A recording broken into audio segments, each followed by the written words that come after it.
वर्ध्यात कंत्राटी आरोग्य कर्मचाऱ्यांनी आंदोलनाच्या 11व्या दिवशी गणपती बाप्पाला निवेदन देऊन लक्ष वेधले आहे। वर्ध्यात एनएचएमच्या कंत्राटी आरोग्य कर्मचाऱ्यांनी समायोजन करून घेण्याच्या मागणीसाठी गेल्या 11 दिवसापासून आंदोलन सुरू केले आहे। आंदोलनात वेगवेगळ्या स्वरूपात उपक्रम करून लक्ष वेधण्यात आले। शासन कंत्राटी कर्मचाऱ्यांच्या मागण्यांकडे लक्ष देत नसल्याने आता चक्क कर्मचाऱ्यांनी गणपती बाप्पाला साकडे घातले आहे। वर्ध्याच्या महादेवपुरातील गणेश मंडळात हे कंत्राटी कर्मचारी पोहोचले। उंच असा गणेश मूर्तीला निवेदन देऊन साकडे घालण्यात आले। यावेळी मोठ्या संख्येने आंदोलक कर्मचारी उपस्थित होते। घोषणा देत यावेळी लक्ष वेधण्यात आले आहे। आज आम्ही इथे एक आपल्या महाराष्ट्रामध्ये गणपती बाप्पाचं कालच आगमन झालेलं आहे आणि आम्ही एनआरएचएम अधिकारी आणि कर्मचारी मागील आज आमच्या आंदोलनाचा 11वा दिवस आहे। 19 ऑगस्ट पासून आम्ही आंदोलन करून राहिलेलं आहे, पण सरकारने अजूनपर्यंत आमच्या आंदोलनाला कुठलीही म्हणजे हे दिलेली नाही आहे, दखल दिलेली नाही आहे। आणि त्याच्यामुळे आज आम्ही इथे बाप्पांना एक साकडं घालण्यासाठी आलेलो आहे की या महाराष्ट्र सरकारला सद्बुद्धी येऊ दे आणि आमचे एनआरएचएम अधिकारी आणि कर्मचाऱ्यांचे तात्काळ लवकरात लवकर समायोजन होते, यासाठी आज आम्ही इथे आंदोलनामध्ये हे करायला आलेलो आहे। ज्या प्रकारे आमदार खासदारांचं जेव्हा पगारवाढीची वेळ येते किंवा कुठल्याही याची वेळ येते तर एका 5 मिनिटं सुद्धा त्यांना लागत नाही, तर 2 मिनिटांमध्ये त्यांचा जो GR आहे तो पारित होतो। आणि जर आम्ही एनआरएचएमचे अधिकारी आणि कर्मचारी एवढ्या कोरोना काळामध्ये एवढी अत्यंत महत्त्वाची सेवा दिली आणि आज 11 दिवस झाले आम्ही इथे रस्त्यावर बसून राहिलेलो आहे, तरी पण आमची म्हणजे शासन दखल घेत नाही आहे। त्यासाठी आज आम्ही इथे बाप्पांना साकडे घालण्यासाठी आलेलो आहे।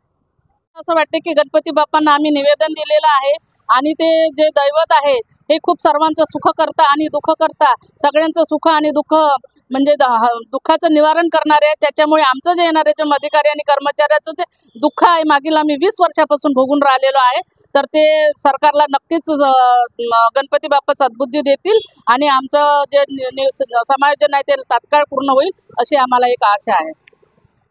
आमच्या आंदोलनाला आंदोलनस्थळी वर्धा जिल्ह्याचे पालकमंत्री माननीय डॉक्टर पंकज भाऊ भोयर हे येऊन गेलेले होते आणि आम्ही जेव्हा त्यांना निवेदन दिलं आणि त्यांना सांगितलं की हे आमचं असं काम आहे आणि हे झालं पाहिजे, तुम्ही सरकार पुढे आमची याची कुठेतरी मागणी करा, तर ते म्हणाले की हो तुमचं काम होणार आहे, आम्ही पॉझिटिव्ह आहे, पण याला वेळ लागेल। तर मग आम्हाला एकच म्हणायचं आहे तुमच्या माध्यमातून पालकमंत्री साहेबांना की तुम्ही या जिल्ह्याचे बाप आहेत, तर मग तुम्ही आम्हाला वेळ लागेल तर वेळ किती दिवस लागणार आहे हे तरी आम्हाला एक त्यांनी नक्की सांगायला पाहिजे, असे आमची सर्वांची मागणी आहे।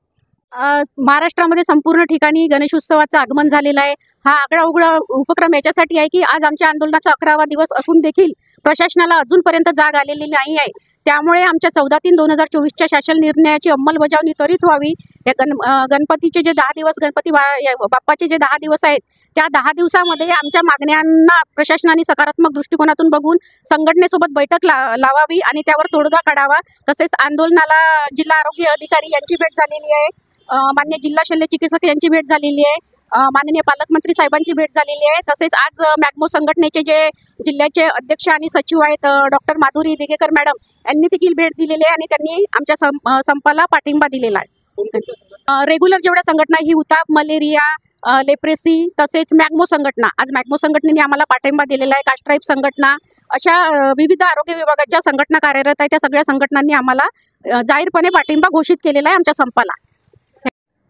जर आमच्या मागण्यांचा सकारात्मक निर्णय नाही झाला तर त्यांनी ते देखील आमच्या सोबत संपामध्ये बसणार असं त्यांनी आम्हाला आश्वासित केलेलं आहे।